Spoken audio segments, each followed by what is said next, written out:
Bonjour Rav, j'écoute vos cours avec beaucoup d'intérêt et vous en remercie.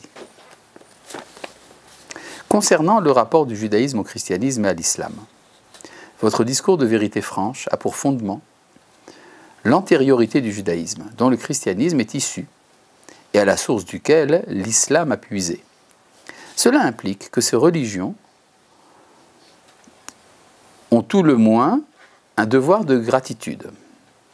Cependant, vous semblez ne pas appliquer ce raisonnement au Ben Noach. Il apparaît donc deux poids et deux mesures. En effet, le premier Ben Noach étant Abraham, il paraîtrait sage que l'antériorité du noachisme sur le judaïsme implique ce même devoir de gratitude du judaïsme envers le noachisme que celui attendu du christianisme et de l'islam envers le judaïsme. Le noachisme est la première vraie expression de la volonté de Hachem, source du judaïsme. Aussi, pourquoi imposer aujourd'hui au Ben Noach une nécessaire reconnaissance rituelique via un rabbin? Le noachisme devrait naturellement constituer une religion dont le destin est certes consubstantiel au judaïsme, mais dont l'existence propre lui est parallèle et non affiliée. Je vois dans cette affiliation inversée un grave contresens, et dans cette soumission symbolique du Ben Noach au rabbin, une grave erreur historique et symbolique, mais aussi tactique. Car si je suis convaincu de la capacité extraordinaire du noachisme à s'imposer comme religion naturelle de millions d'hommes et de femmes non juifs partout à travers le monde, jusqu'à même surpasser les religions établies à ce jour, tant son message et son histoire semblent correspondre à une attente de l'humanité, je suis également convaincu que le succès de cette religion ne peut advenir si nous ne l'établissons pleinement dans ses droits. Qu'il soit nécessaire de reconnaître le projet commun du peuple juif et des Ben Noach tel que révélé par la Torah d'Israël pour accéder au statut de Ben Noach me paraît indiscutable, puisque tel est l'objet même de ce statut. Mais pour autant, je ne vois pas que cette reconnaissance nécessite l'autorité d'un rabbin.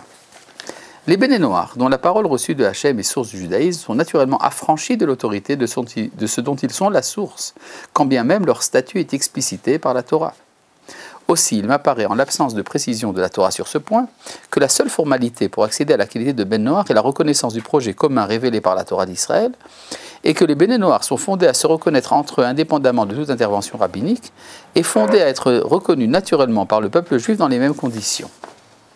Le temps écoulé depuis Abraham n'a aucune importance. Le temps de Hachem n'est pas celui de la vie d'un homme. Et les Ben Noach récemment convertis s'inscrivent à la suite d'Abraham aujourd'hui, comme s'il y était 4000 ans plus tôt. Qu'en pensez-vous? Merci. Laurent. Cher Laurent, je trouve que cette question est très importante. Je me la suis moi-même posée quand j'ai commencé à étudier le noachisme. Je voudrais donner trois précisions importantes. Tout d'abord, libre à tout homme sur la terre d'admettre le noachisme sans passer par les rabbins. Et dans ce cas-là, ça concerne sa relation envers Dieu, indépendamment de ce que peuvent en penser les rabbins. Deuxièmement, le statut du Ben Noach a des conséquences au niveau des enfants d'Israël, entre autres l'installation éventuelle d'un Ben Noach parmi les Hébreux sur leur terre. Et donc de ce point de vue-là, il doit y avoir une formalité concernant les Hébreux. C'est pour ça que certains considèrent que le statut du Ger Toshav ne concerne que le non-juif intéressé à vivre sur la terre d'Israël, et non pas celui qui vit en dehors de cette terre.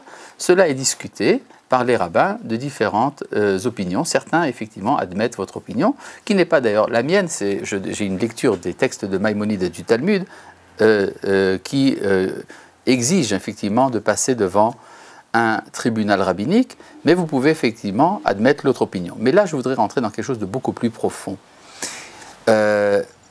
Pour employer le langage du Talmud, la loi noachide a été, d'une certaine manière, abrogée. Pas totalement, mais comme dit le Talmud, c'est vrai que les nations ont accepté les 7 commandements noachides, mais à un moment, elles ont cessé de les accepter. Ça ne veut pas dire que l'humanité est retombée dans la barbarie, bien loin de ça. L'humanité a continué dans son ensemble, grosso modo, à accepter les lois noachides. Cependant, cette acceptation s'est faite en tant que loi naturelle, en tant que morale naturelle, mais a cessé d'être reconnu comme étant le commandement de Dieu, la mitzvah. La mitzvah a un sens très fort. La mitzvah implique qu'il y a une directive donnée par le Créateur du monde et que c'est cette directive qui fait que j'accomplis la loi. Or, cela a disparu de l'humanité.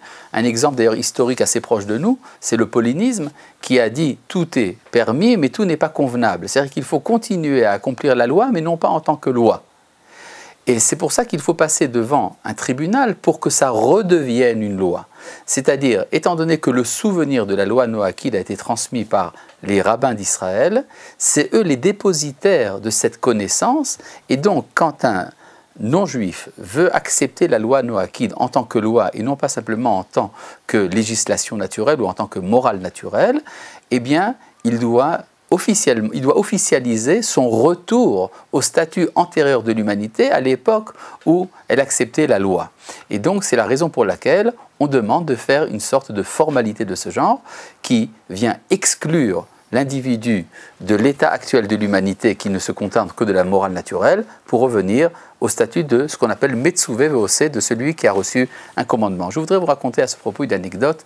Il m'est arrivé de rencontrer un non-juif originaire de France qui est venu me demander qu'est-ce qu'il devait faire pour sanctifier sa vie. Il m'a dit, ne me parlez pas des 7 commandements noachiques parce que ça, je les ai déjà acceptés. Mais je voudrais savoir ce que je dois faire pour sanctifier ma vie.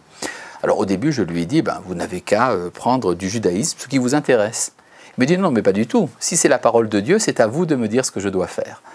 Et effectivement, j'ai retrouvé ici ces enseignements de Maïmonide.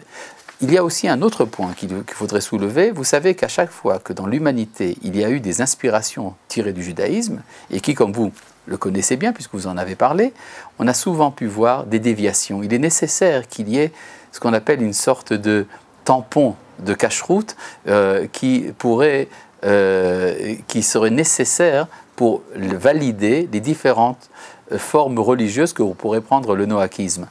Rien n'empêche effectivement les noachites de s'associer entre eux et d'innover différentes formes religieuses. Il serait bon qu'elles soient quand même, qu'elles reçoivent un tampon de contrôle à Jérusalem et à partir de là, qu'elles se développent par elles-mêmes.